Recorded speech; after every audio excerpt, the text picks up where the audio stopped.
So we're not going.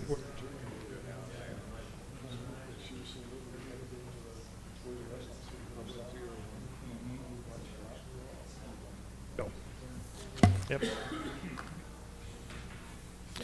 Ladies and gentlemen, we'd like to welcome everybody out this evening to the American Fork City Council meeting on this July 27th of the year 2021. Our entire council is present and we have quorum. Thank you for attending. We will follow the agenda as outlined. We will begin with the Pledge of Allegiance, after which we'll have an invocation by Council Member Carroll, and then I will conduct the roll call. If you'd please stand.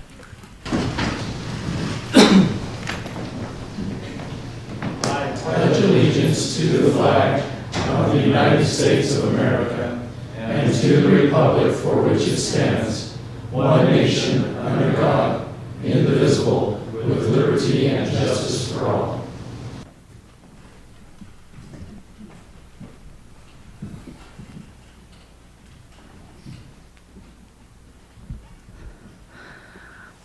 Our dear Heavenly Father, we thank Thee this day for all Thou hast given to us.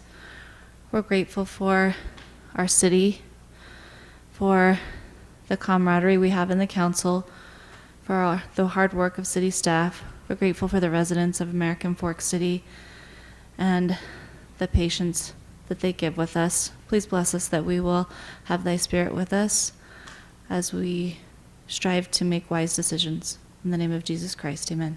Amen.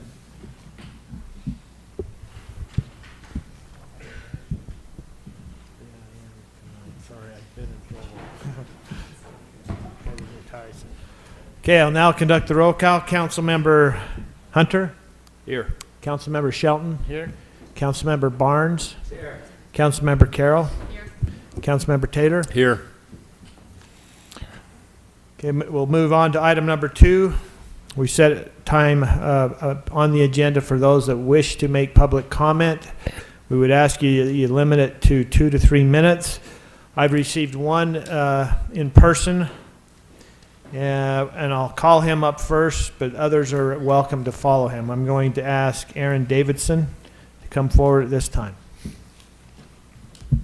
Hi, Mayor and Council.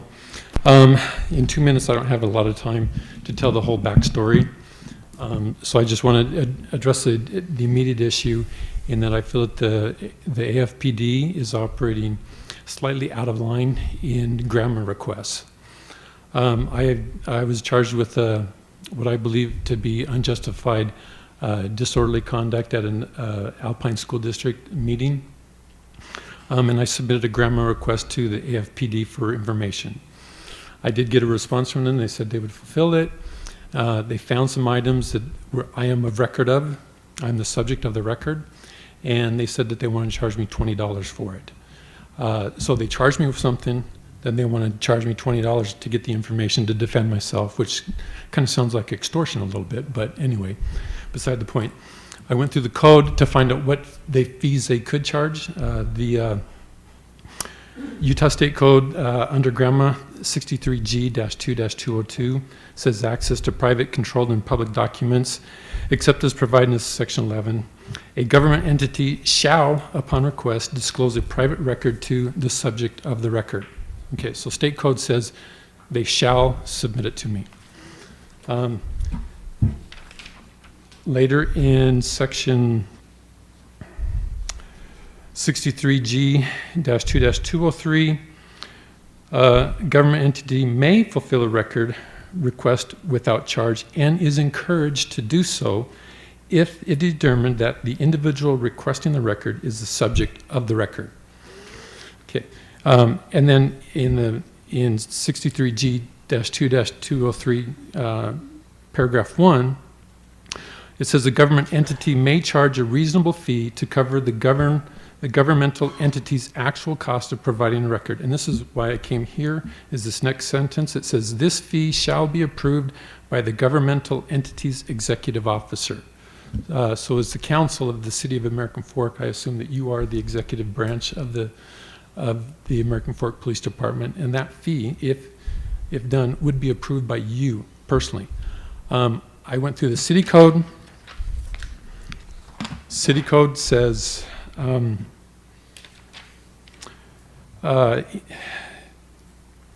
Section 1-22-070 fee waiver in accordance with Utah Code annotated section 63-2-203, which I just read to you. The city may fulfill a record request without charge when it is determined that the individual requesting the record is the subject of the record or an individual specified in the subsection refers to other sections. I keep getting I've been requesting these records from Mr. Ellison several times, and we've gone back and forth several times, and he has refused to give me those records. And he states that the only reason why they would ever give the records free of charge is if there are extraordinary circumstances. Okay, I've looked through the code, city code, which is what he should be relying on. There's no reference to any extraordinary circumstances, and he continues to refuse to give that information to me. He does say that I can go through regular discovery procedures, which would mean that I would have to go to the prosecuting attorney and request a record from them, but then that would be divulging what it is I'm trying to find out on my own. Okay, so I feel that I should be able to request grammar requests from the American Fork Public Police Department without having to go through the prosecuting attorney's office, and that I believe that they are in violation of city code and state code in that respect. And I'd like you to address that with the American Fork Police Department and change that, because you're the executive branch, and you should be setting those fees and approving that fee. Have you had that discussion with the American Fork Police Department and approved those fees? American Fork City has a fee schedule. So, Mr. Davidson, let me ask you this. Are you here to talk about paying for them or receiving them or both? You want them, you just don't want to pay for them. Is that correct? I don't want to pay for them. Okay, there's no reason I should pay for them. The state code, city code all says that if I'm the subject of the record, I should not have to pay them. And it says they are, I'm going to make sure I use the right word. They are encouraged to do so, as per state code. And he's saying only if there's exceptional circumstances. To me, that's a big leap between encouraged to extraordinary circumstances. Okay. And that fee should not be charged to anybody when they are the subject of the record. They should have free and free access to those. And I feel that they are violating my rights to have access to those records. Okay. All right. Mr. Davidson, here's what I'll do. I have your information, your email. We do have your phone number. Is that a 0, the second digit? I just want to make sure. 0 second digit. Is it? Second digit of your phone. Not 709. Yeah. Okay. Yeah. I didn't want to say the whole number out loud, but the mayor's office will communicate with you somehow within the next 2 to 3 days on this. Okay. I'm going to talk to our police chief, and we do have a fee schedule, but I'm happy to interpret that as you were looking at it and render a judgment on that. I feel confident that our police department is looking at it, but hey, another set of eyes, the mayor's eyes, can be on it as well. No, it says the executive branch has precedence over that, and I could not find anything in code. So, I mean, I'm relying upon written code as to my interpretation of what they should and should not be doing. Okay. And just out of curiosity, isn't there an official appeal process where if they're not happy with what they get originally, they appeal to this body, and then we have an opportunity? There is an appeal render process. judgment on that? There is. I would also note that being the subject, if somebody is being charged and they are a criminal defendant, all of that documentation is already provided through the discovery process in the criminal prosecution. But the criminal, and that would be, that has been requested so from that would and be that has not been provided. That would be provided free of charge because that is necessary for the defense of the individual. So that would be processed through the prosecutor's office, which for American Fork is Hanson Law. That is occurring as well. So I think all I was trying to get at is, Mayor, I think it's great to take a look at it, second pair of eyes, but then there's that official appeal process. If for some reason you're not happy, then it would come to us in an official action item that would be agenda that we could act upon at that point in time. But if I'm trying to defend myself and trying to gain all the information I can, what Sherilyn's saying is I have to go to her, who's prosecuting me, to say, I want you to go back to the American Fork Police Department and find this information that I want. So it's talking to the opposite side to get what I want. I don't know if that makes any sense, but I don't personally want to do that. I want to go directly for the information, and according to the code, it specifically says they're encouraged to give it to me. The other code says that they shall give it to me, so why are they not giving it to me? Yeah. Free of charge. Well, you know, There should be Mr. better there should be a better exemptions to the fee waiver than personally exists. Yeah. You know, I'm just going to say this, and this is somewhat probably a little ignorance on my part, but as the time that I've served here, this is kind of a first for me that I've heard. So let me First for me, understand too. it. Let me understand it, and we'll render a judgment. And if it needs to come back to this body, it will. Okay. Right? So- And if you want to, I'd like to meet and give some more of the backstory, because I don't feel like I have 10 I don't think minutes. that's necessary. I think that's something to be saved for another body, as far as the happenings and the circumstances about. And we can look at it as just the grandma pill itself. Okay. Okay. Okay, thank you. Thank you. All right. Is there anybody else that would like to make public comment at this time? All right. Seeing none, we will close the public comment period, and we will move on to the city administrator's report. David Booker. Thank you, Mayor. I have nothing to report tonight. Thank you. Thank you. All right, we'll move on to council reports, and I'll start with Councilmember Hunter. Thank you, Mayor. There's a couple things that I wrote down this time, so I hopefully won't forget. But I did want to just report, I never did reply back to you, but I was able to represent you on Sam Beeson Hot Dog Day, which was July 23rd. We had a wonderful turnout. Mr. Beeson's obviously a wonderful resident, been here for a long time, teaches at the high school, and unbeknownst to me was a Western region hot dog and sausage.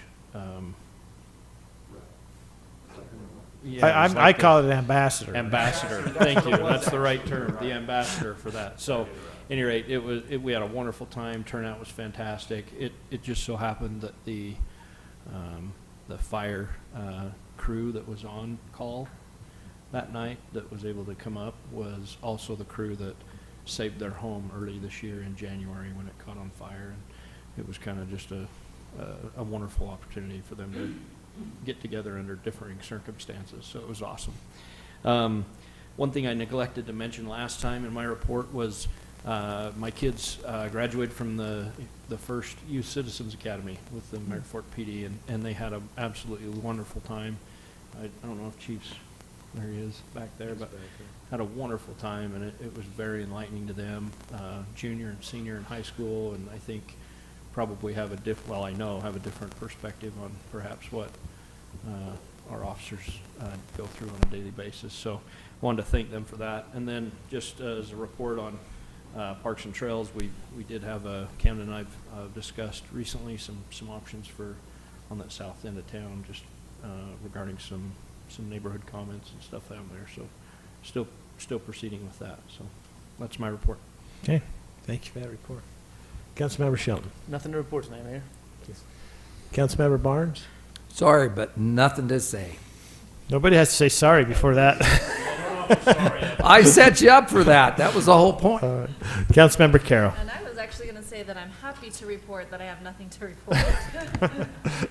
Yeah. Councilmember Tater. I only have like 45 minutes worth, so no, I just wanted to make mention of the success that's taking place at the golf course with the changes that have been made and different things, and we have our annual council presentation that I would like to invite you all to informally, but formally you'll receive an invitation, but that is on the 19th of August, and that will be at the golf course in the reception room or the event room at 6 p.m.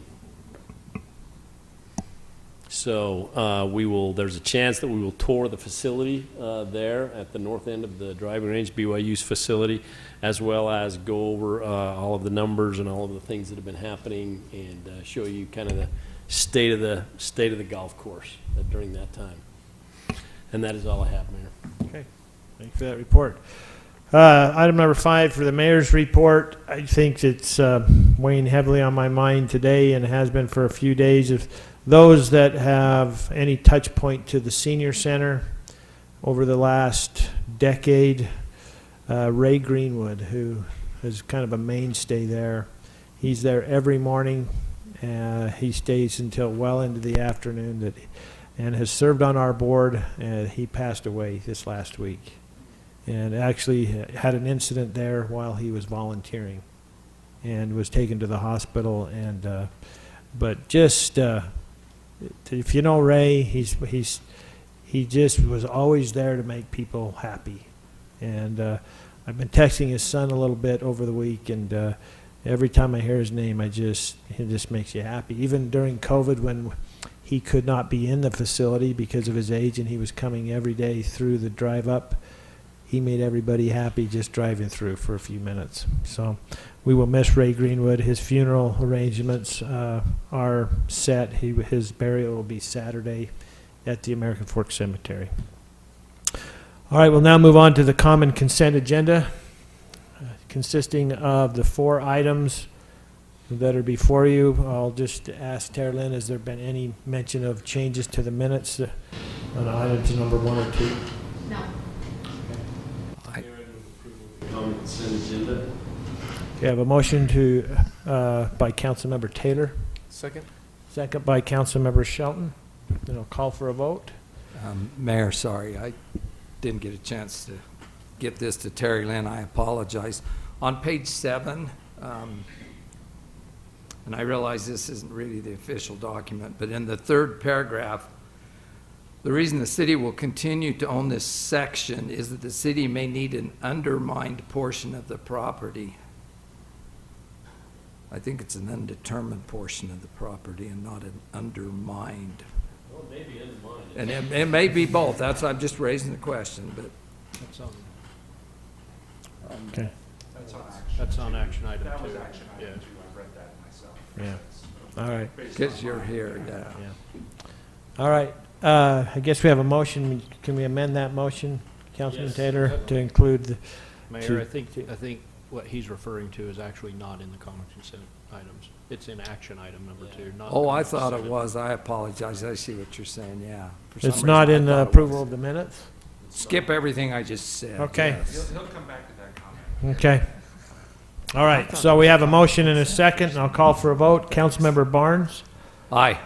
Councilmember Shelton? Aye. Councilmember Taylor? Aye. Councilmember Hunter? Aye. Councilmember Carroll? Aye. Item number 1 on the action items, review and action on the appointment of David James to the Senior Citizens Board.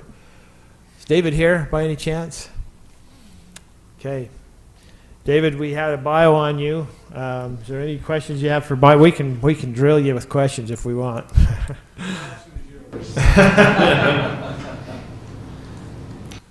I can't think of any reason not to. Is there anybody who would like to make a motion? Mayor, I'd move to approve the appointment of David James to the Senior Citizens Board with the term ending in 2024. Okay, I have a motion by Councilmember Taylor, I'll second. second by Councilmember Carroll. And I'll call for a vote. Councilmember Hunter, Aye. Councilmember Shelton, Aye. Councilmember Carroll, Aye. Councilmember Barnes, Aye. Councilmember Taylor. Aye. All right. Mr. James, thank you so much. And I'm sure you knew who Ray Greenwood was. Yeah. He'll be sorely missed, so appreciate your service. Okay, we'll move on to item number 2. Review and action on a lease agreement for property at 1120 North and 150 West. On this, David, typically I'm talking with Camden on this. Camden's out of town. Would you like to just give us a little bit of a paraphrase on this? Sure. So this parcel is located at 1120 North and 150 West. You can see in the outlined area in red, this is a parcel that is currently owned by American Fork City as part of the right-of-way for 1120. The property owner at this home just to the north of this parcel is interested in leasing this property with the intent to purchase in the future. The reason why we're holding on the sell is because there may be some right-of-way necessary for an intersection improvement. On the transportation master plan, it shows a roundabout being constructed at this location. That roundabout has not been determined yet, and the design is not done. So there may be right-of-way that is necessary for widening or for intersection improvements, and that's why we would like to enter into a lease. With that lease, the property owner to the north there has committed to taking care of and maintaining this property, and would remove there's actually 2 sidewalks on this parcel. He would remove the sidewalk that is no longer necessary. The sidewalk along 1120 would remain in, but the additional sidewalk would be removed. So he would remove that sidewalk and then maintain that property until such time that the city determines they're ready to divest of the parcel. Could I also make one note on Yeah, this? I'm gonna have you come to the mic if you wouldn't mind, and just state your name and. I'm Jonathan Merritt. I'm the owner of that home. And just as a side note, I agree with everything that he said, with one minor exception with that being a school crosswalk area, I really, really doubt that that's ever going to be turned into a roundabout. Honestly, I've looked at it. I've lived in that house for 15 years. I can't imagine ever getting to a roundabout phase there. So I didn't see the wording in there, but but I would like to make sure that it is noted that when we come to an agreement of being able to buy that land, we can just end the lease then. Okay, just wanted to make sure that was noted there. And along with Mr. Barnes here, it does say undermined, not undetermined, at one point in there that I'd like to get corrected. I assume that's the appropriate phrasing, is undetermined amount.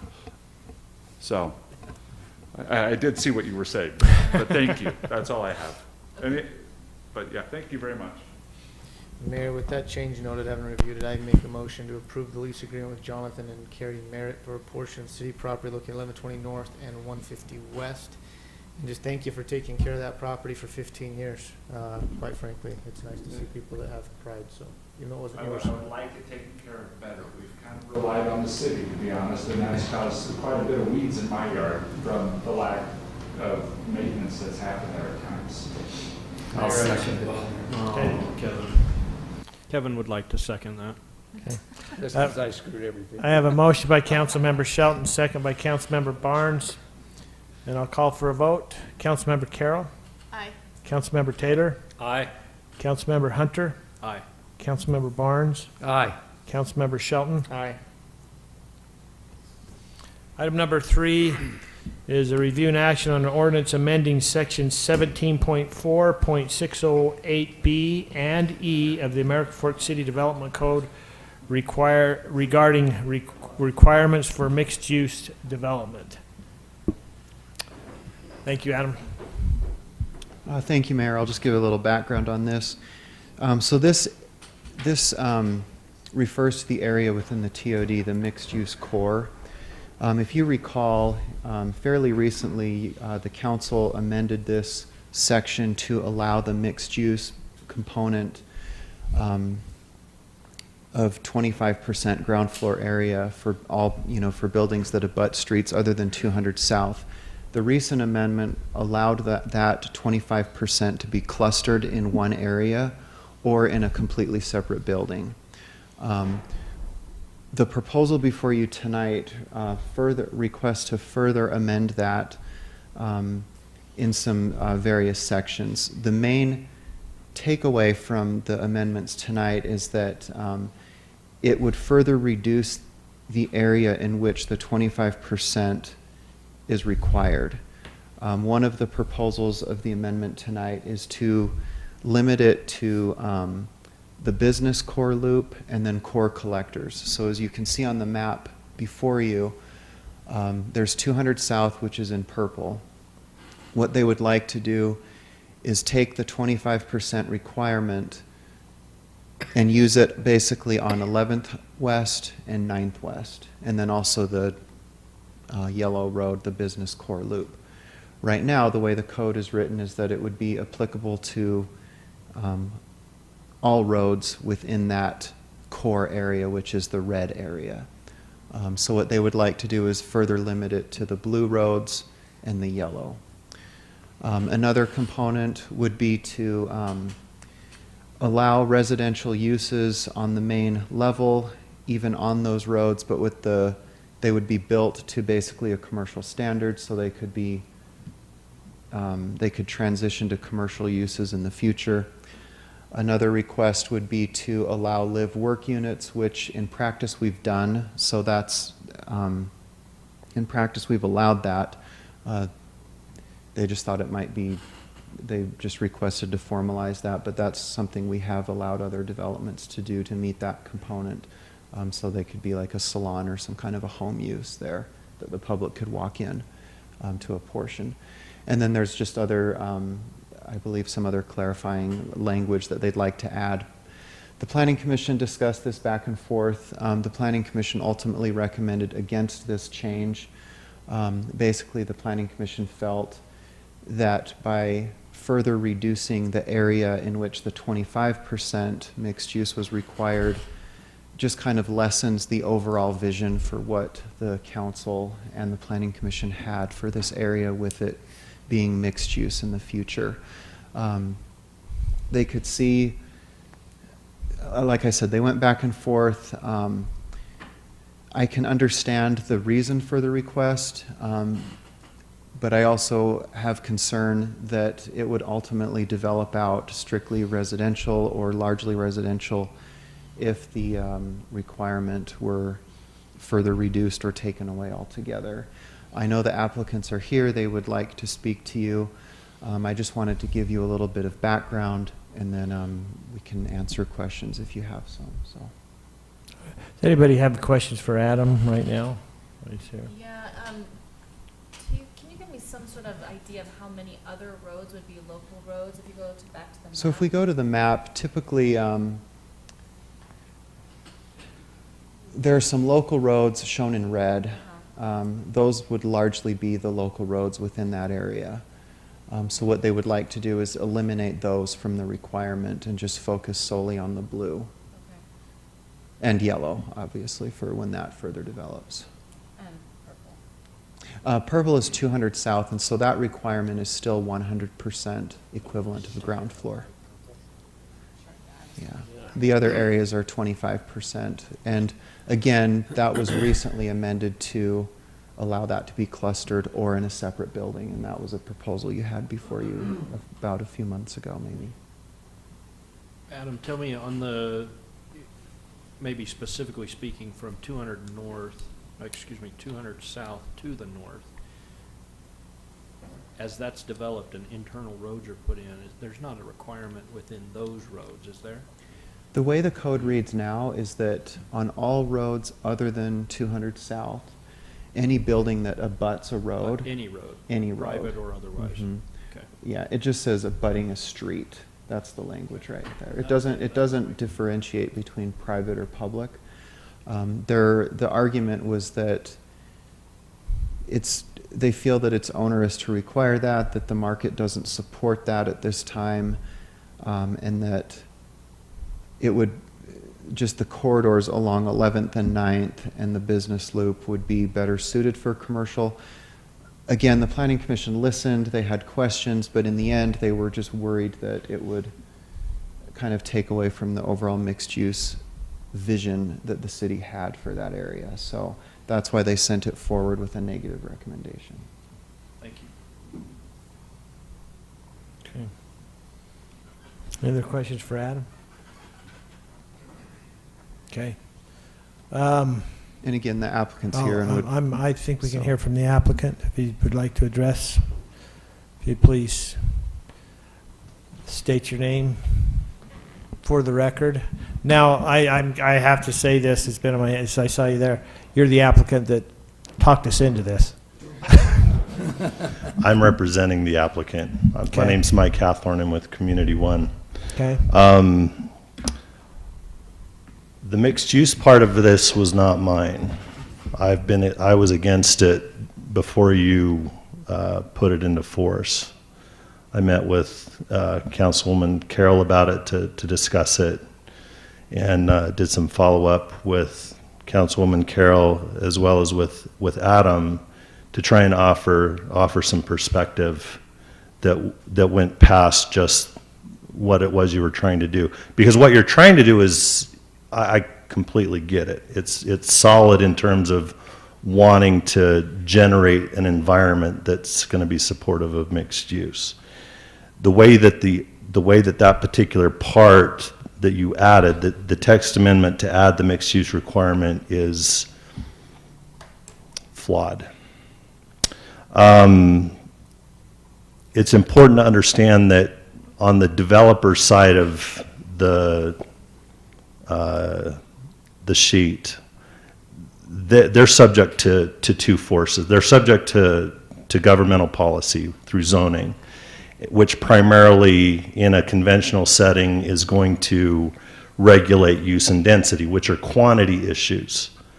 This ordinance, this part of the code was written to generate quantity, and that's really the issue. On the real estate side, the market side, it's an informal means of regulation that the developer has to answer to. And the market is going to also regulate quantity. It will tell you based on a pro forma whether the quantities that are demanded by government policy will actually match with what the market will allow to occur at a given point in time. It also regulates time through maturity. If the circumstances aren't mature enough for something to exist, it's not going to exist. I think we all understand that. And then they're also subject to the economics of the market telling them what they can and can't do in regards to their ability to finance. If they can't get financing, there is no project. And their financing is subject to the programming of the project. And if the programming of the project says that you have to deliver X amount of something that the market's not going to support, there's not going to be any development. It's not going to happen.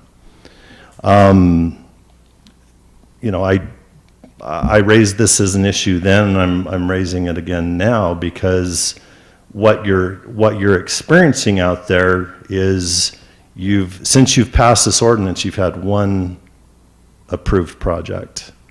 In talking to Wadsworth Multifamily, they've seen 19 different developers come in with an interest in being in the transit core district, and all of them have walked away once they understood the mixed use requirement.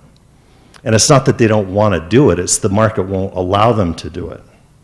So the overlap in terms of the developer needing to account for both policy as well as the market governing quantity is really what needs to be worked on. Now, we tried to approach the issue by saying, well, one way, because the way it's written is tied to the streets and to the building footprints, we tried to determine how do we reduce the quantity. And so we decided, well, why not tie it to the streets where the non-residential uses actually make the most sense, which are the busier streets. If that's not something that you want to have, that we're willing to listen to other alternatives, because we need to try and figure out where the point of balancing the scales is between the quantity on the policy side with what the market will allow. I had a discussion with Zion's Public Finance about what the market forces are in regards to non-residential uses. I mentioned this at Planning Commission, and it's a little bit redundant because it was in their minutes, but I think it's important to reiterate. The market demands for bricks and mortar square footage is dropping. In the year 2000, it was 25 square feet per person. 2017, it went to 20, and as of 2020, it was at 15 square feet per person. Based on what Crescent Communities would like to do, if we run the metrics associated with those numbers, the requirement, well, I should say the market requirement for their project would be just above or just below 8,500 square feet of non-residential square footage.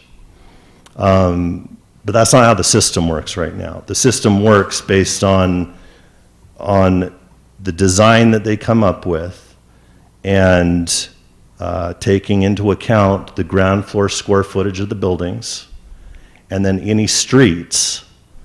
And so it puts the developer in a position when they design to try and figure out how do we match up what the market will allow us to do with the city's requirements to generate quantity.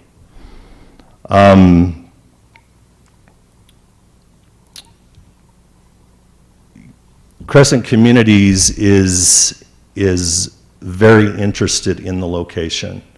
I'll let McKay Quinn speak for Crescent specifically, but they are new to this market. They are a national developer. They understand TOD. Their first project in the state of Utah is in Daybreak, directly adjacent to the North Daybreak track station. They're doing a multifamily project with a mixed-use component. But the mixed-use component is tied to market forces. It's what the pro forma will allow them to do and what the financing will actually finance.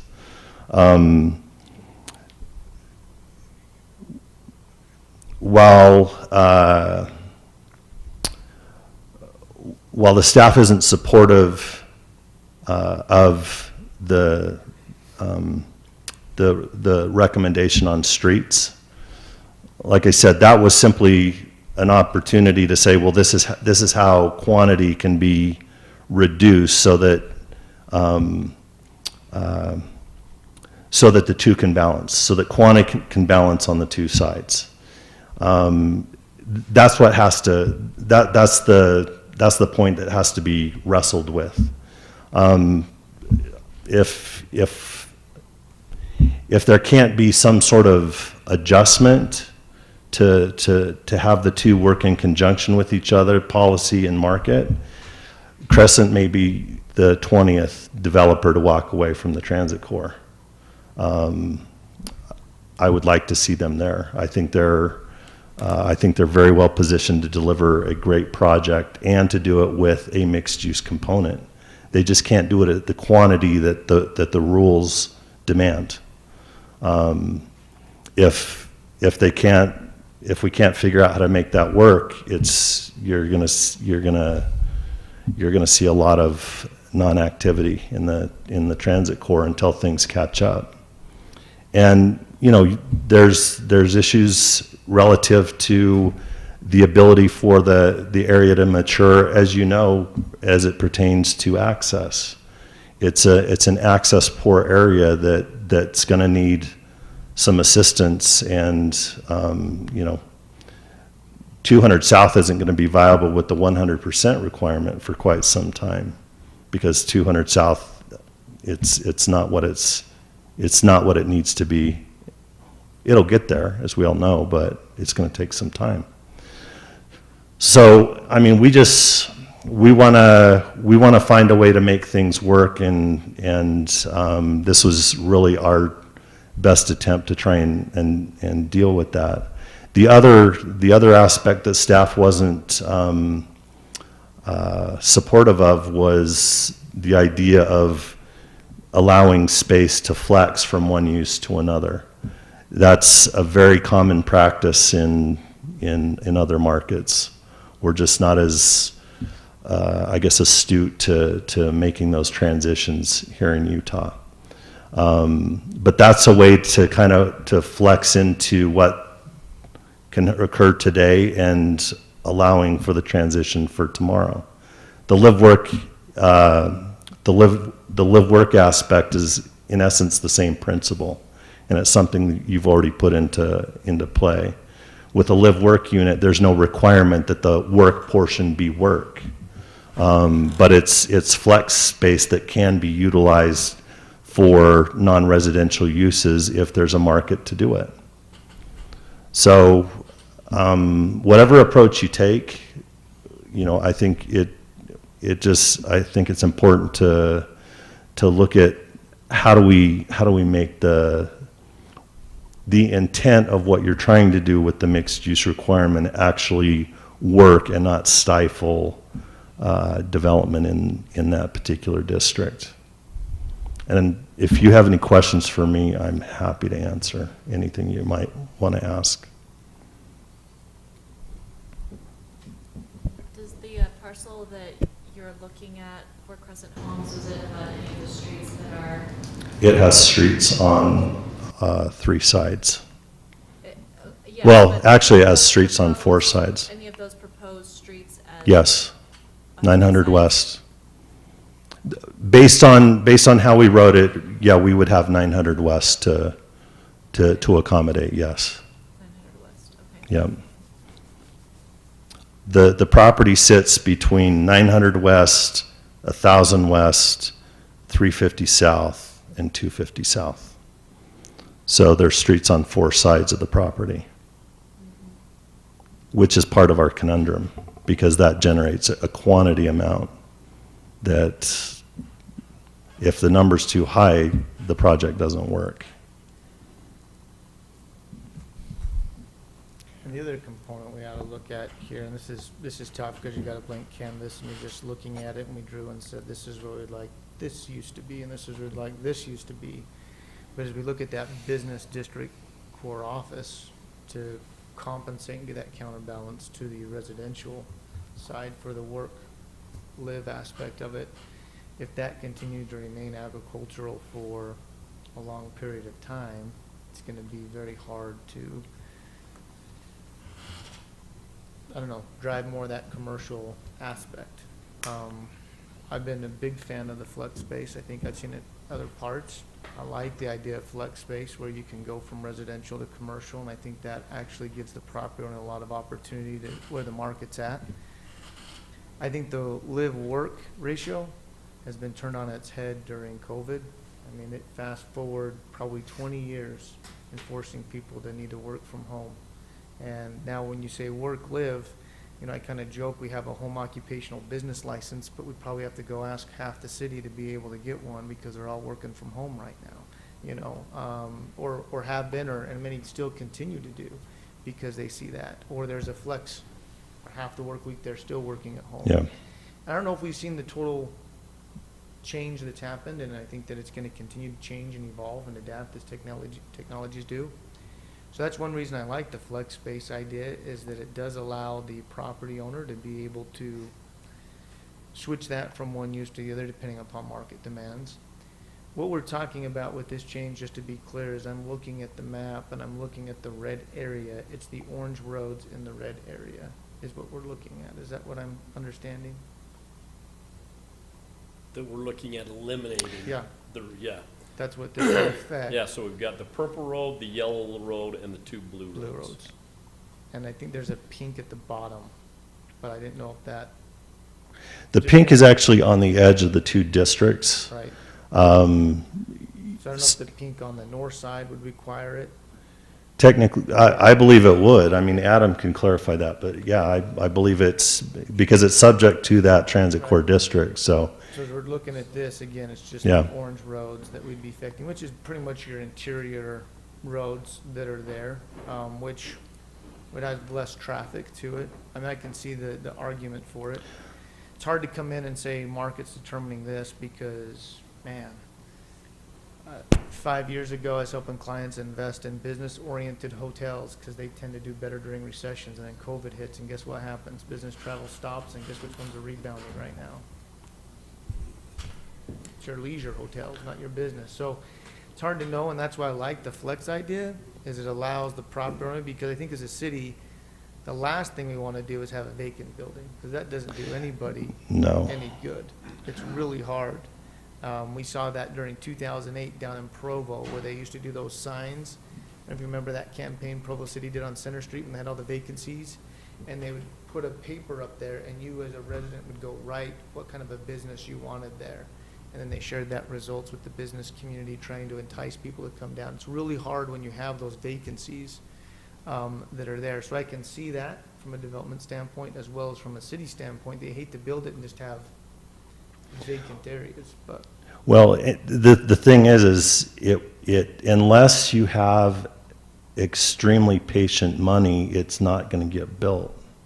It will become the hurdle for anything even occurring, which is what's happening right now. Eventually it will. Eventually economics will make sense to say, hey, well, they leave it vacant because we're making X on the rest of it because there's just no more land left, right? At some point it will get to that point. But what I would hate to do is just to have space that sits vacant for the sake of saying we're having Right. space. That's why I like the idea of some flex opportunity that's there, that as the market deems and as they take a look at it, and if there's a push down the road back to commercial, the developer's gonna go where the money. Or the That's right. landowner's gonna It's go about rents. Where that And rent's gonna be. Yep. Now, I think we have to take a look at it and look at the services. When I looked at this as far as, and I've said this many times, for a unit like this to be successful, as I've looked at them across the United States, you need an anchor tenant. So usually like a grocery store, something that's giving your essentials. You're still sending people out for their essential items. So they're still going to the Walmart, and they're still gonna shop at Lane Bryant that's right next to Walmart, because they're making that trip anyway. So until we get some of those essential anchor tenants down here, that's really what you need for a walkable community as you look around the country. I don't know if we have any of that. I don't know if we've enticed anyone to come in with that. I don't know if that's the plan. But would we see anchor tenants, like, you talk about Walmart? We're not going to No. see those kind of anchor tenants in this area. That's why I think it's a problem as we look at it from, he's talking the capacity size. That would justify the amount of commercial we're looking at, right? But since we don't have that, and we don't have those vehicle trips are going elsewhere, or walkable trips, whatever you want to call it. Someone's got to go buy their groceries somewhere. See, I That- disagree. You can have a grocery store or a Walmart or a Target in something like that, because we're just regulating the form of the building. They can decide how much they want. Sure, and I don't disagree, but I look at it from where we have it, and when you go down and you draw your circles on your essentials, from an economics market standpoint, you got Target, you've got Walmart, and you got Fresh Market all right here. That's not even counting, is it Macy's now in Lehigh, that's just over the side? You're not gonna see another grocery store that's gonna come in here for those essential items. They're gonna still go to those other locations, just because this area, while it's dense, doesn't demand that kind of a service. So that's why I look at it, yes, from a regulation standpoint, sure, they could put a Walmart or a Target or a whatever they wanted there. But I don't know if it can, because just across the tracks, we already had incented many anchor tenants over there. And we're already seeing that one struggle to get anchor tenants. And it's flipping more to high density. We just recently did that with Woodbury, and then their apartments are almost completed over there. Anyway, just some random thoughts that I had. I would love to hear, as I read through the notes from the planning commission, it seems like the major standout was it, didn't complete the vision, and the flex made it difficult to go back if we ever wanted to. I would love to hear kind of some more of the reasoning behind that, because it seems like we have to do what makes sense. We've talked about this ad nauseum, what's happened in Easton Park, and trying to get tenants in those small areas, and there are a couple now, but we're going to be facing that same kind of situation here, and we're going to have more than this one come up. We're in the middle of one right now with this same situation. And so, you know, I appreciate the fact that it's difficult to go back, but if that's what the market dictates and that's what's going to be best for the residents and the people that come in there, do we want to hold to a vision that may at some point be either fantastic or archaic because it didn't work? I mean, it seems like we made the adaptations to cluster because it made the most sense. Rather than having a bunch of small ones, we would have, I'm not opposing the planning commission. I would just like, I'd love a little extra insight. You know, John, maybe that's you, or Adam, you were at the meeting. You could help me understand that a little bit more, because I dig the vision. I'm all over that. But if it doesn't make sense, then I have to abandon it and embrace a more progressive future. And I'm not about bringing in the density just to bring in the density, but I mean, it's got to make sense. I think the planning commission's, one of their main concerns is that if it goes residential, even if the option is there to transition to commercial, they felt that transition may not ever happen. And so the question is, do we even want it? I mean, if we don't want this to be mixed use, that's fine. We can easily take that provision out, because all we've seen up to this point is high density. If that's what the vision is for this area, and we don't want to hold anyone to providing mixed use, we can do that. And I think that's what the planning commission was worried about, was, okay, well, if we allow it to go residential, that may be what we have down here. And they felt that there was more to just residential. So. Right, and so take the flex element out of this, but just reducing the number of roads where that would be applicable to, where those. And that's one of their requests. Even though the planning commission recommended against that, you are still free to approve that. You can see those roads that it would apply to: 200 South, 11, 9, and Business Loop. So their proposal would eliminate also 350 South. Right. So I do have a couple of thoughts. I'm sorry to interrupt. No, I'm done. Okay.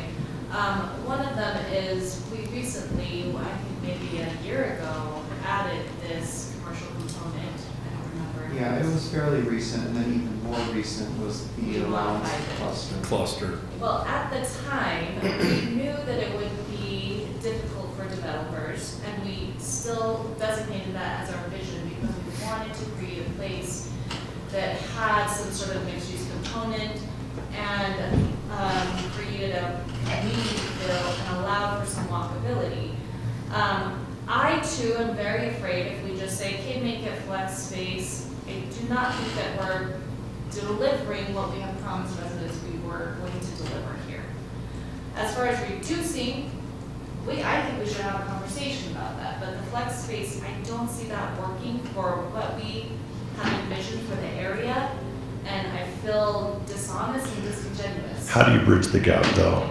Because that's really the issue. How do you bridge tomorrow with today? And I think that's a good question, Mike. If I could just interject just real quick.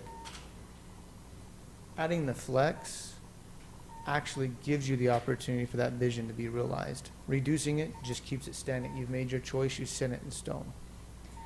The market will dictate that. And I'm worried that if we looked at it from a business standpoint and you owned a business, which road do you want that storefront on? I wouldn't want them on the orange roads, right? Those are your small roads that, you know, is going to have parking issues, quite frankly, that's involved with it. They're skinnier. It was made to be more walkable, but where's the trail systems going? Where's your walkability at?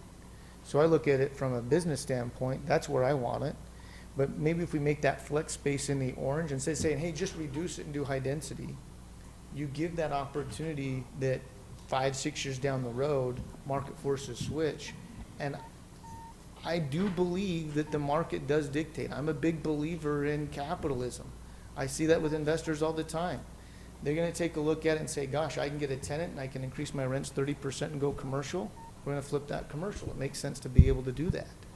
But if we allow stuff to go in that is just residential, we will get only residential. I know that because that's what the applications have shown. No. So we will only get residential, Right. it will be built To- at Today. forever. Well, No, not today, forever. to make it allowed to be flex space, you leave the door open. If you reduce it, so here's the key. I'm just trying to help you answer your question of the vision, right? If we reduce it, we shut the door forever on it ever being commercial. All I'm doing is why not leave that opportunity open to maybe let it go commercial if the market dictates it? So you're proposing perhaps in the orange areas, we have flex space, and then the other roads keep the component. I'm just throwing that as a possibility. If you ask the question is, how do we justify this and balance it in your minds? And I'm saying, hey, maybe that's the way we can balance that in our minds, is being able to say, look, we understand it doesn't.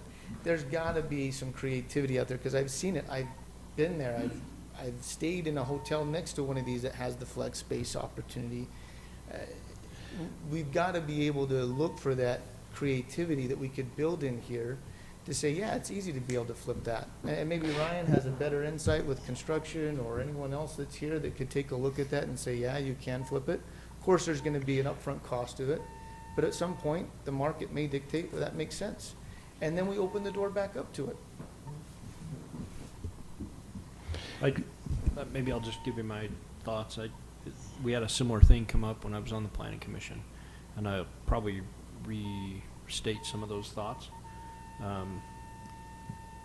I actually wrote down just before Rob said this, but one of my questions was, okay, is it possible to allow that flexibility on those interior streets while still being honest to the integrity of what it was we were trying to create in the beginning? I also have pulled up, since we've been talking, 2 or 3 different subdivisions that are all familiar. You mentioned Easton Park. There's a project over in Pleasant Grove that everybody's seen, 7th South and I don't know, 10th West or something. I brought this up the last time this came up when I was on the planning commission, but that project is vacant in the commercial district. And that is way more developed right there than this area is. And unfortunately, there's and the notion that that's somehow a walking district. There's a printer refill cartridge place in there, and I think a daycare. That's the extent of what has filled in there. And so, and I think there's 10 units. There's probably 8 of them. Don't quote me, but it's significantly vacant.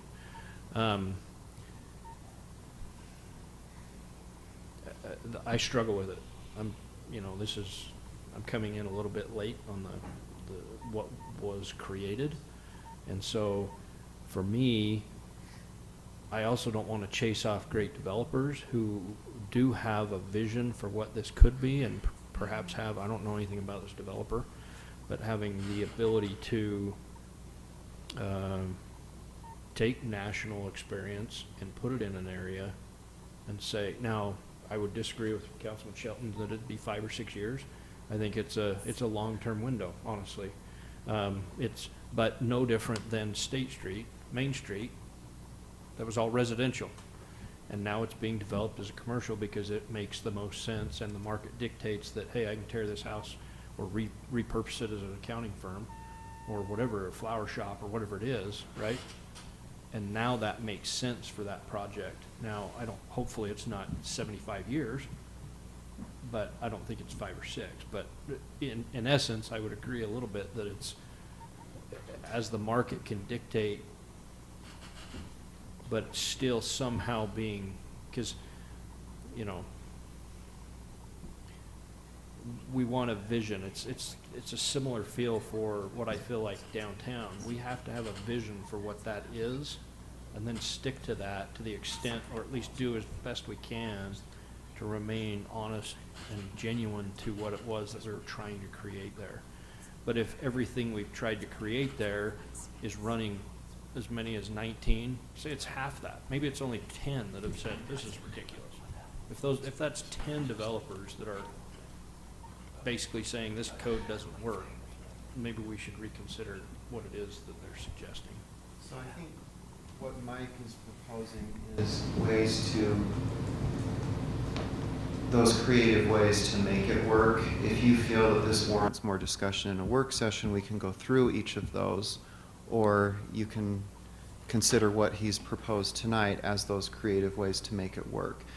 Regardless of what the Planning Commission recommended, obviously you make the final decision and we support that. But as Mike's coming in from the other side saying these are creative ways to make this work, you can take that, or if you want to dive into it more, maybe it's worth a work session, but that, I'll leave that up to you.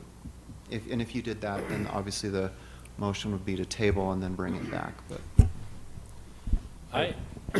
I tend to think that tabling this and bringing and no offense to the developer, but honestly, we got it. Honestly, we got it. I'm thinking that this is a joint work session with the Planning Commission and the City Council to go in and be able to iron this out. I think we've got a couple of great solutions that have been presented. I don't think it's going to, unless I'm terribly off, which I'm only terribly off, like 95% of the time, but it's not going to happen tonight the way it sits. And I would be in favor, because I think this is not the beginning. It's probably the second or third, and there's going to be plenty after it. And I think we need to be able to address it and be forward thinking, be understanding of the market trends that are going on. We want quality developers to come here and build a quality product. I won't reference other projects that I regret. And I would think that a joint work session with the Planning Commission, and because that's how we got into this whole thing anyway. Mike, you were here, and we had the Planning Commission, we had the City Council together, and I would be in favor of doing that and being able to hash all of these things out, come up with something, because I don't think it's always, and I hate the way it feels, well, the Planning Commission gives you this recommendation, and you, of course, are the ultimate. It feels like, well, and then you guys can blow it off if you want to and make your own decision. It always feels like that to me. Adam, I'm not inferring that's what you're saying, but it's not that way. I feel like we need to be savvy to what's happening with business and with development and with the market and all of those things. And sometimes when you're a hammer, everything looks like a nail. And that's what we want the Planning Commission to do. We want Planning Commission to stay true to those ordinances we have and hold the line there. And then, that's kind of our responsibility to look over those things. So long-winded, I would love a joint Planning Commission City Council session to address this, because I think we're seeing the tip of the iceberg. Mayor, I would also just add, if I could, I think that allows, to Councilman Carroll's point, it allows community input that we need to be. I mean, if I live down there, I want to have a say in what's going on, not just, oh, by the way, we changed this. I just believe that that's the proper way. I value heavily what the Planning Commission has done, and I think, having sat on that, there's good minds there. There's reasons. Absolutely, there is. And it's important that they be involved in that decision-making process, from my perspective. Mayor, may I just take 1 minute? Could you please state your name? McKay Quinn. I'm the developer with Crescent Communities. I'd just like to say thank you to staff and all of the council members and the Planning Commission. We do feel like we've come up with a creative solution here, and I want to be clear that we support TOD development. We support the mixed use aspect, because that's what makes our communities great, is having that mixed use element. And so we were intentional about not eliminating all mixed use requirements. We want to bring a vibrant mix of uses, because that's what makes people want to live in our communities. And so I think our project in Daybreak is very good anecdotal evidence for this site, because it's the same we're the exact same distance and proximity from we're on a track stop there, and this is a front runner stop. But we bring experiential retail into our developments. So we will bring a coffee house, a social house, a coffee shop, and a social house, which will attract not only our residents to that area, but other people in the community. And so we like to create those types of spaces within the communities. And I want it to just be clear, we're trying to work with the city and the town here to create that creative place that people want to live in, not just another high density, development. And we truly do bring Class A, top of class market products. We're currently under construction on 19 different communities across the country right now. only one in Utah, and we would love to make this our second one here. So we are happy to work with council and to come up with a solution. I concur. I mean, even as we were starting, I'm thinking, you know, we've talked about, we want the unicorn, that this special area, and we get one shot at it. And I think that doing anything real drastic quickly, based upon what I've read, I think it's a mistake. But I think we go back to a little bit of a drawing board.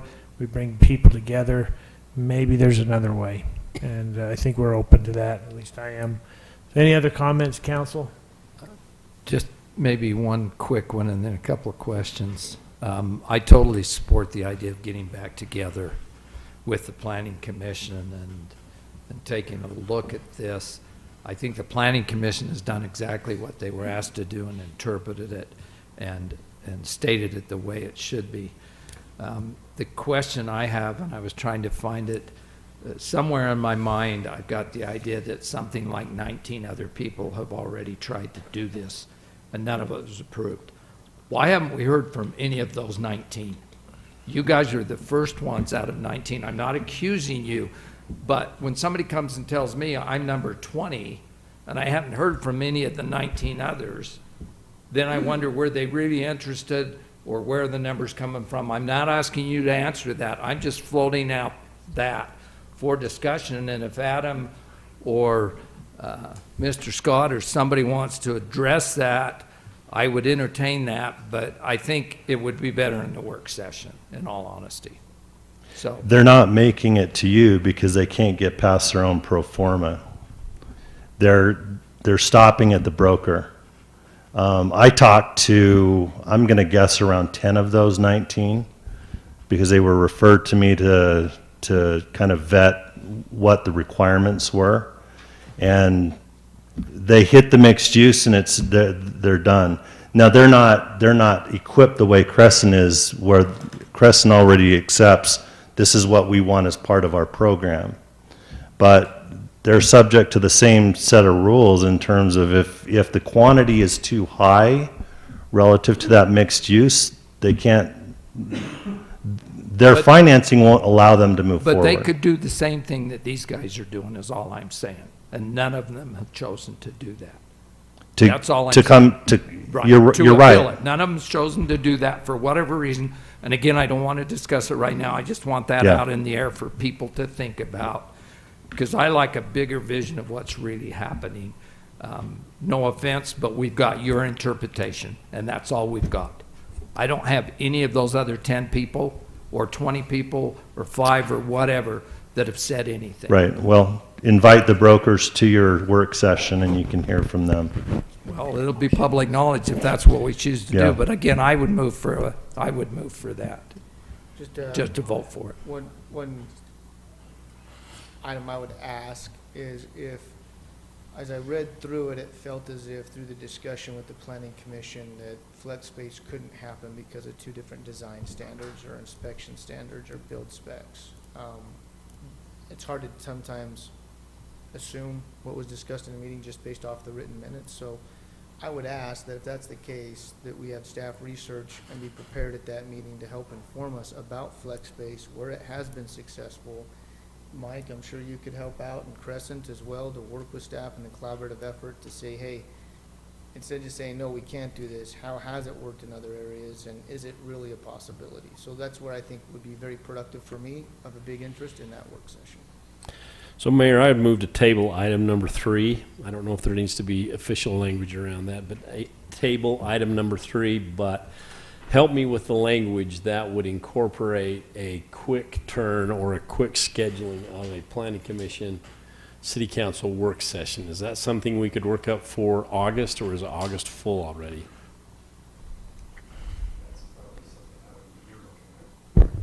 As far as the agenda for the Planning Commission? No, it'd be a work. It would be a work session. Yeah, we can make a work session work in August. August is, we have time in August. Probably the second meeting. Happen quickly, so we don't need a developer. And I also think the flex element that Rob talked about, that staff could prepare for us, just so that we had all cards on the table and we wouldn't have to schedule a second meeting for lack of information. I think it would be nice to be able to sit down we're all very aware of what's going on and be able to talk intelligently to it, make decisions collaboratively, and go from there. So I'll that's my second such motion. Have a motion and a second, and I'll call for a vote. Councilmember Shelton, Aye. Councilmember Taylor, Aye. Councilmember Hunter, Aye. Councilmember Barnes, Aye. Councilmember Carroll. Aye. Okay, we'll move on to item number 4, review and action on resolution approving an interlocal cooperative agreement with Utah County for substance misuse prevention services and communities that care prevention model. Again, kudos to our personnel who went out and sought after this grant and obtained it. It's something that we'll put to use. We have a good structure in place, and this just gives us additional resources. So, Mayor, with that, I'll make a motion to approve the resolution authorizing the mayor to sign the interlocal agreement with Utah County for substance misuse prevention services and communities that care prevention model. I'll second. And Have a- we've done this now for at least 2 years, if I remember right. So glad to see it. One thing I would love, maybe just in an admin report, is just some numbers from the last 2 years, what we've been able to do in our community with that grant. I think that'd be helpful. yeah, we could have them come and give a report as well. Last year, again, COVID made it real tough to make that happen, but they did. They have. It was good. Yeah. Okay. I have a motion by Councilmember Shelton, second by Councilmember Hunter. I'll call for a vote. Councilmember Barnes, Aye. Councilmember Carroll, Aye, and I also want to say I think this is a really good use of our money. Sorry. Totally. Councilmember Hunter, Aye. Councilmember Shelton, Aye. Councilmember Taylor. Item number 5A is a review and action on an ordinance approving a commercial site plan for Key Bank Crossroads at AF Phase 2 located in the vicinity of 607 West Main Street in the SC1 planned shopping center zone. This has been one that we've been waiting to come to fruition. The plan, of course, is not to only put a Key Bank in there, but to realign the whole queuing up of the In-N-Out Burger. And so, Having read the packet and not having any questions, I'll make a motion to adopt the ordinance approving this commercial site plan for Key Bank Crossroads AF Phase 2 located in the vicinity of 607 West Main Street in the SC1 planned shopping center zone with instructions of the city recorder with whole publication of the ordinance subject to all conditions identified in the public record associated with the July 21st, 2021 Planning Commission meeting. okay, I have a motion by Councilmember Shelton, I'll second that. second by Councilmember Carroll. I'll call for a vote. Councilmember Carroll, Aye. Councilmember Shelton, Aye. Councilmember Barnes, Aye. Councilmember Taylor, Aye. Councilmember Hunter. Aye. Tell Doug we missed it. Can I just say something? Yes. I'm the applicant. Oh, Can I just say thank you? you're welcome. My name is Warren Tate, and Doug Smith and I were in here in 2008. And one of the problems with that project is we created too much traffic. You were talking about that before, so I think this is a great solution, and we appreciate the Planning Commission and the City Council, and thank you very much. Thank you very much. Does that mean we're done? Key Bank can start digging? We're done. Yeah. Thank you. We appreciate you taking care of that As long as they have ugly the, spot. as long as they have the money to do it, yes, they can. Bendelin was here, he was here when, you're the only one that was here, I think, in 2008. Is that right? You were here in 2008? Well, I didn't see you. He looked different. Thank you very much. Thank you. Okay, we'll move on to item number 5B is a review and action on an ordinance adopting the final plat and site plan of Dixie Farms Plat F-1 located at approximately 900 South, 900 West in the PR3 planned residential zone. Any questions for council? This is the one where they're reducing the side yard? Is this Yeah, the there's same some setbacks are altered, which the planning commission is able to do on a case-by-case basis in this zone, in this particular type of development, which they've done. So it should give the development some additional variety. I believe the fire marshal was there and said even with those altered setbacks does not produce any kind of a hazard in that instance. They're also just looking to adjust some lot lines on lots that were previously designated as duplex lots, and now they'll be single-family lots, and so they needed to adjust that. So the Planning Commission recommended approval of this, and it's before you with that recommendation.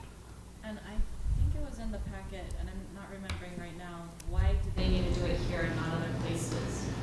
This one, and I could let Grant speak to that, but if I remember right, it was just the size of the lots and the product they wanted to put on for this particular area, but again, it was just for this plat as opposed to all of it, so. Is it for the entire area? Just this plat, this Yeah. plat F1.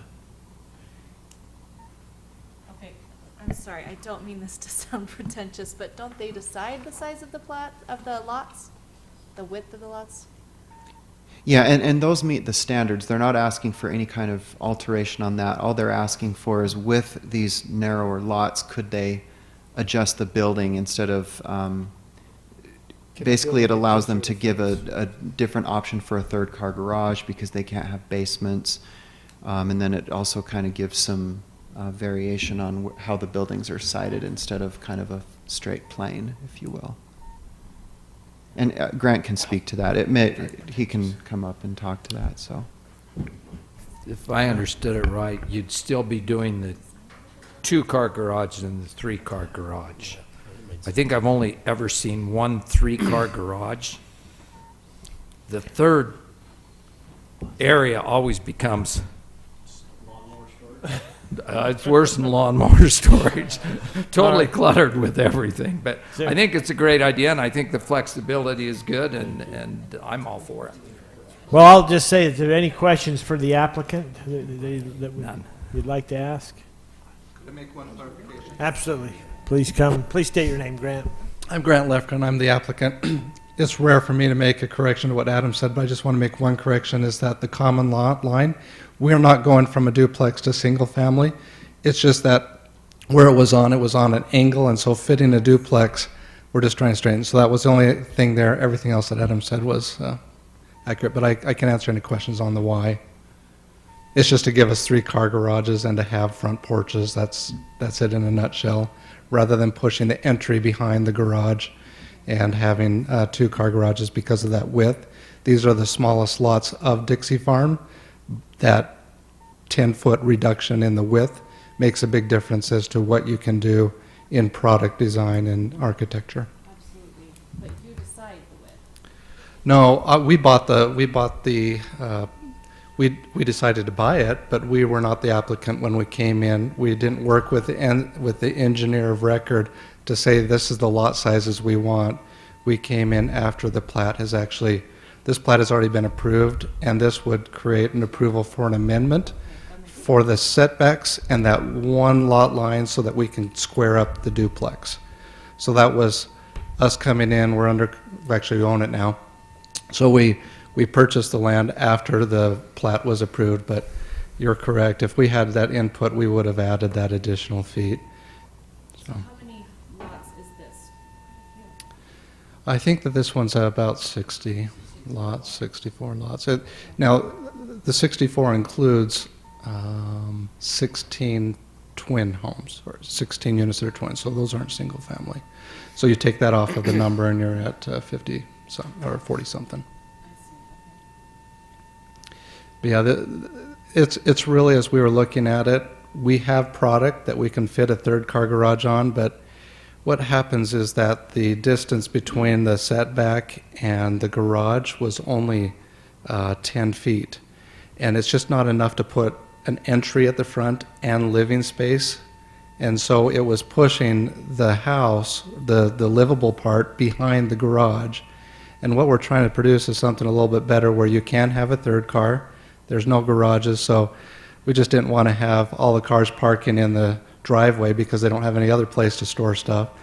But we wanted to bring some front porches to the front, and so that's why there was a reduction on the front setback to where it allows the house to sit within 20 feet of the front, but it still keeps the garage that 25-foot length. Right. So we aren't changing the distance to the garage, but we're trying to bring the house a little bit closer. It looks nicer, and with a 6,000 square foot lot, that 20-foot will actually feel pretty good. So we think it's just good design, and so that's why we're requesting this change. It changes it from an 8-foot setback to a 5, and that 6 feet makes that entry from 10 feet to 16 feet, which allows us to have an entry and some living space, whether it's a living room or a bedroom or something on the front. So architecturally, you have more house towards the front than just all garage. So Right. that was the reason why. Okay, thank you for answering my Yeah. grilling. Kevin, do you want to talk about how you hate front porches before we go on? No, I love front porches. I wish I had one. Okay. Any other questions, council? If not, I would entertain a motion. Mayor, I'd move to, well, Stace, go ahead. No, you. You can read that paragraph. I'm going to need to sound a couple of these words out. I move to approve the ordinance adopting the final plat of Dixie Farms, Plat F-1, located approximately 900 south, 900 west in the PR 3.0 planned residential zone, and to authorize the mayor and city council to sign the plat and accept the dedications with the findings that 1, the final plat meets the criteria as found in section 17.7.211 of the American Fork Municipal Code, and 2, the applicant's proposed setback variances are permissible due to their appropriateness for the proper development of the lots, that such reduction will not result in the establishment of hazardous condition.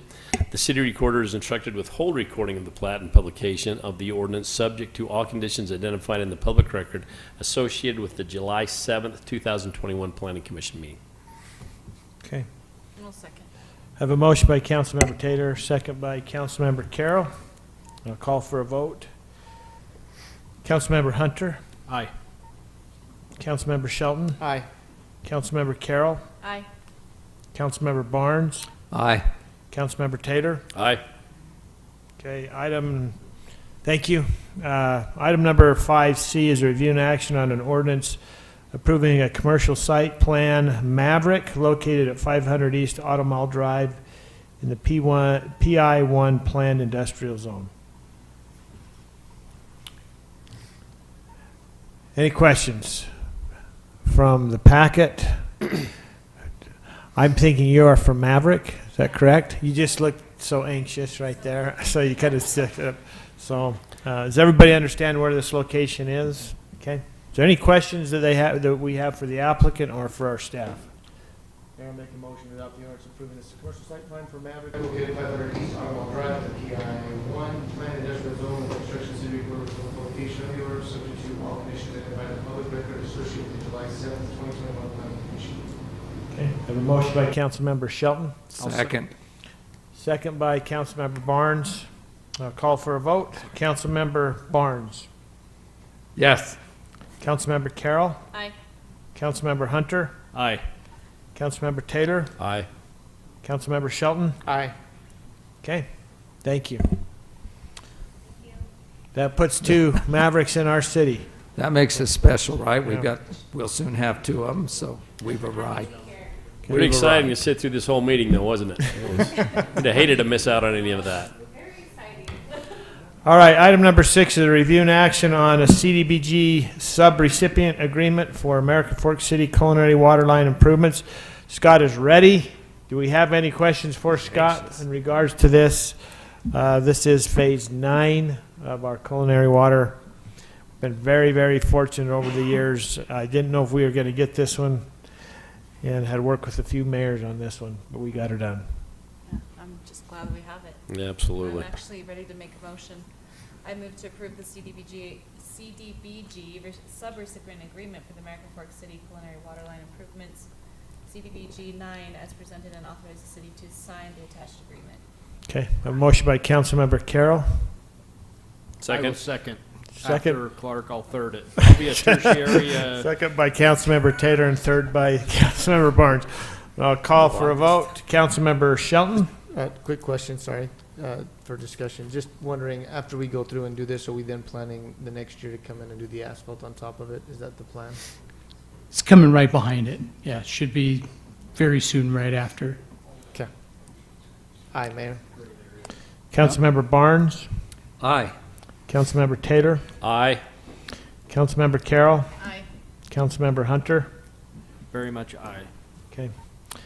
You know, I'm going to say this because I don't think the other cities listen to our meetings, because I certainly don't listen to theirs, but this CDBG is a well-kept secret.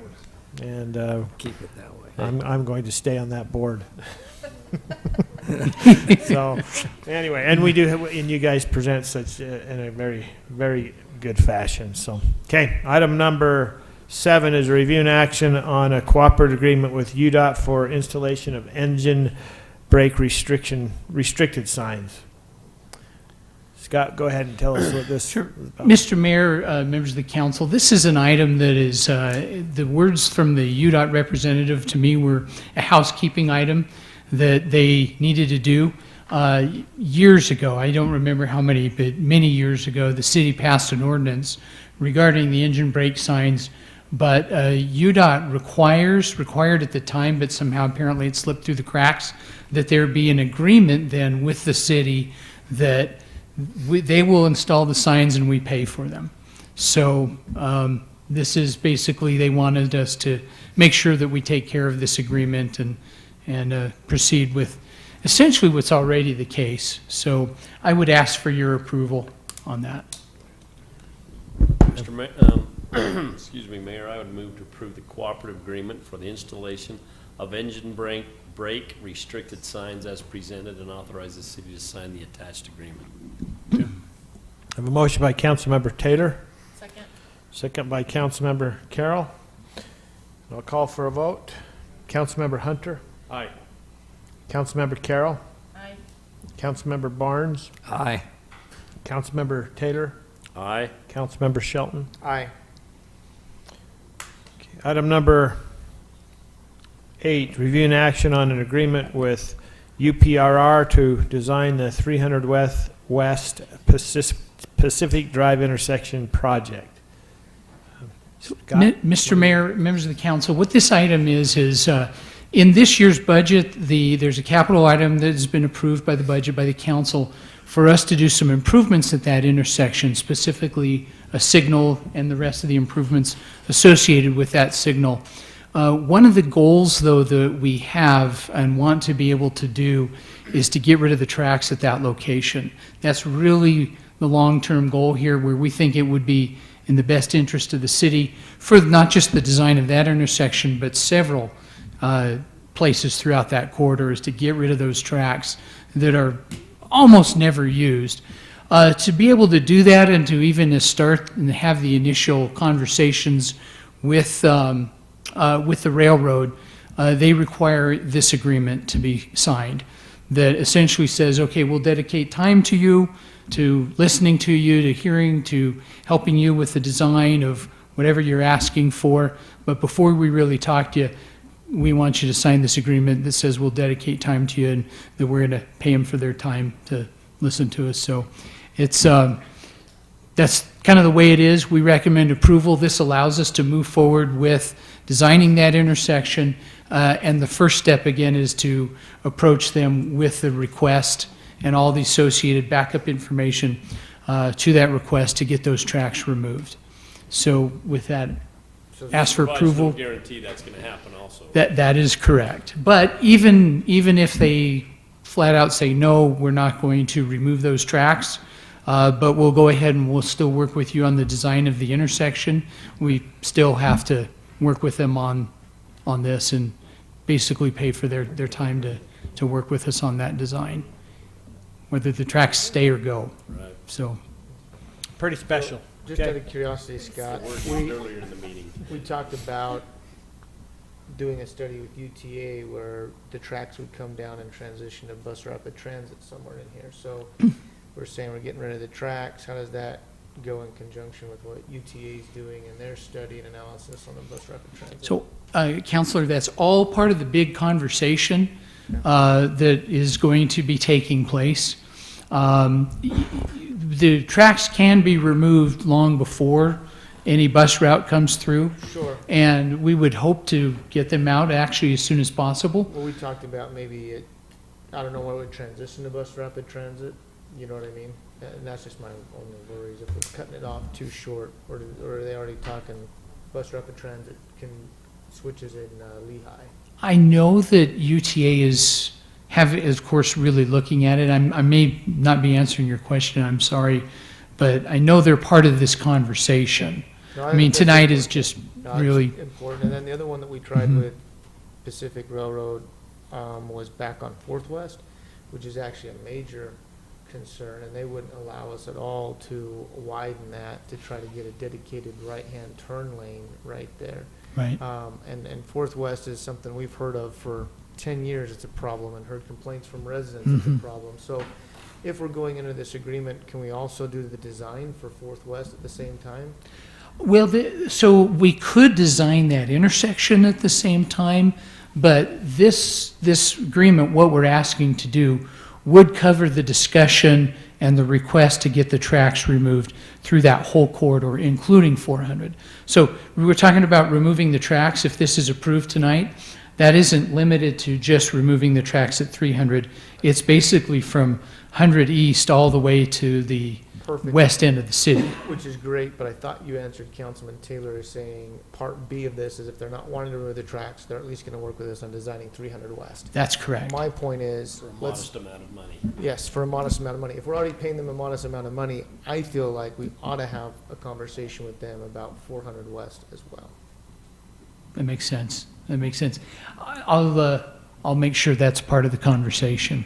Very much a part of the At least a conversation. dedicated right-hand turn lane. would Also, do. if you wanted to hit Fifth East with those rogue tracks that sit there through that car lot, it would be nice to maybe cover that as well. And it's true. I mean, there's really, this is to get them talking to us. In part of that discussion, I mean, there's no limit then to say, well, we can only talk to them about from here to here, here to here. And I think, I mean, the goal is let's get as much as we possibly can. So when I say from the west end of the city to at least First East, I'm right with you. So again, that'll be an important part of the conversation, that we want to get those tracks gone. We feel it's not in use. It'll help us at so many intersections, including, 3 that we've just talked about tonight. So. Okay.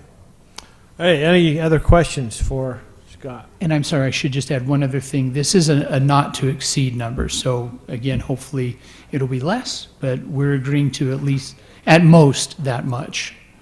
Mayor, I'd move to approve the reimbursement agreement for preliminary engineering services with UPRR for the design of 300 West Pacific Drive intersection and others. Design project as presented, and authorize the city to sign the attached agreement. Okay. I have a motion by Councilmember Taylor. Second. Second by Councilmember Barnes, and I'll call for a vote. Councilmember Barnes. Aye. Councilmember Taylor. Aye. Councilmember Hunter. Aye. Councilmember Carroll. Aye. Councilmember Shelton. Aye. Okay. Items number 9 and 10, I am removing from the agenda, so we'll move on to the next one, which is, do I have a motion to adjourn? So moved. Motion by Councilmember Barnes. Second. Second by Councilmember Hunter. All in favor say aye. Aye. Any opposed? Okay, thank you.